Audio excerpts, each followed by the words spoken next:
مش هعرف الخصها الا في كلمه عيب.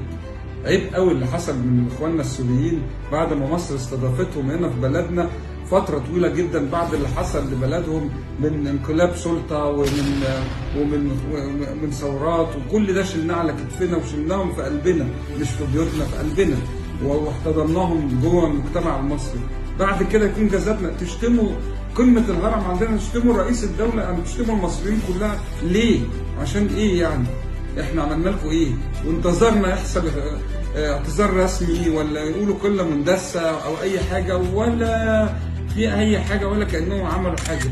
احنا بصراحه مش عارفين نعمل ايه، لكن انا بشكر الرئيس اللي استوعب الموضوع وقال مصر ام الدنيا برضه، وهي قلبها كبير، واحتوى الموضوع، وكان بمنتهى البساطه ممكن يطرد كل السوريين ثاني يوم، يعمل بجره قلم قرار طرد السوريين، وكل المصريين وراه في القرار ده.